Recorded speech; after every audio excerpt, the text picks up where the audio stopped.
Hello friends, so my name is Santanu and today I come up with another interesting topic in astronomy. So today's topic is Tycho Brahe. Tycho was a 16th century mathematician who measured the planetary motion and catalogued hundreds of stars very accurately, even before telescope was invented.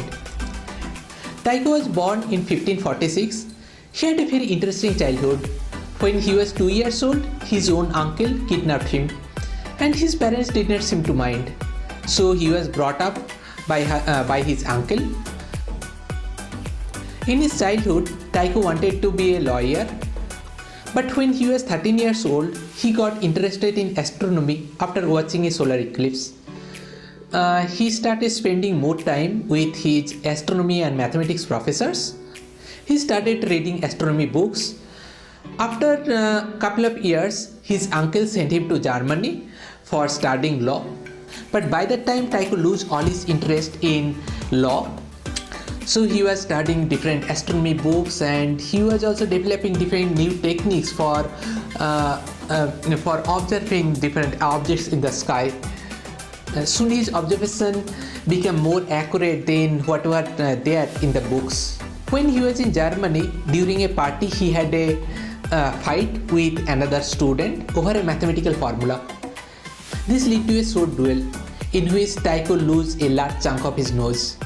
At that time, of course, medical field was not that advanced. So he made a realistic prosthetic nose out of gold and silver, and he glued it to his face. In 1572, Tycho observed a supernova in Cassiopeia constellation. At the time, it appeared to be a new star. He published his research. At that time, it was believed that heaven is immutable. Whatever there in heaven never changes. However, this observation of a new star made him a overnight astronomical rockstar. Tycho understood that to predict any future changes in heaven, he needs to have a first-class catalogue of all the stars. So he went to the King of Denmark, and he was so popular that King of Denmark gave him the entire island of heaven and also gave him money to build a castle. So Tycho built a castle called Uraniborg. It was named after Arnia, Greek goddess of heaven. He also built an underground observatory called Uraniborg. Uraniborg was not just an observatory. There are gardens, there are guest houses for staffs and visiting royalties. There are also places for partying. There was also an alchemy lab for studying alchemy. There was also a paper mill and a printing press for publishing Tycho's results. In fact, at one time, 1% of entire Denmark's budget was going to this castle. So here I have shown a brief layout of Uraniborg Observatory. So there is a small window. An observer sights a star through this small window. So he observed two things: the time when the star is sighted, and also there is a giant Vernier scale in the right hand side. So another observer actually measured the declination of the star using that Vernier scale. So now if he set his clock to 0 when first point of Aries crosses the horizon, then he can measure the right ascension and declination of all the stars. By the way, those who don't know what this right ascension and declination means, so these are just like latitude and longitude of the stars in the night sky. So in Tycho's method, Tycho was measuring the right ascension in terms of time and declination in angle. Till today, we measure the right ascension of a star in time unit. So Tycho measured the planetary motion very accurately, and he catalogued many stars. The position of more than 700 stars that he observed never crossed more than 4 arc-minute. So, and all these observations are made before telescope was invented. So Tycho's observation of these planets will later lead to the Kepler's law of planetary motion, which will eventually give the Newton's law of gravity. However, that is a topic of different day.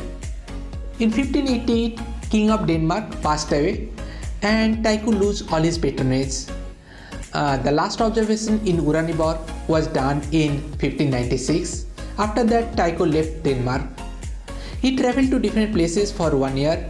After a year of visiting, Rudolf II, the Holy Roman Emperor, gave him a position of imperial mathematician, and he was installed in the castle of Benetsky.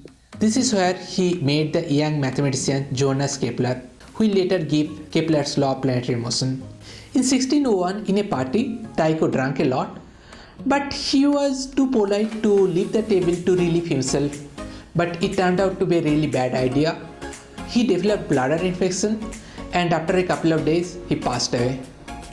After 400 years, in 2010, his body was exhumed from his grave.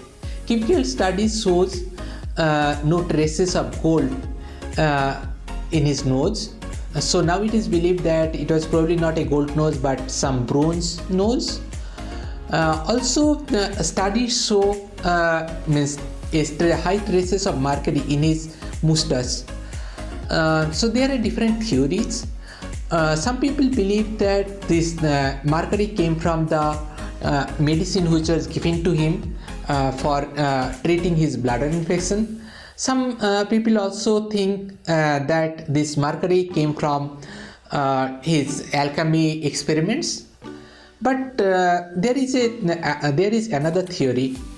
Tycho was too secretive about his data. He never shared his data with anybody. Kepler was trying to get his data for his studies. So there are people who believe that Kepler probably poisoned him to get his data. However, the real truth will probably never be known. So if you like the video, then please hit the like button. If you have any questions or comments, then please write them down in the comment section below. Also, if you have not subscribed to this channel, then please do subscribe. There is a new social networking website, macprinciple.com. There you can find different interesting science articles. Presently there are more than 75,000 active users. So please join macprinciple.com today.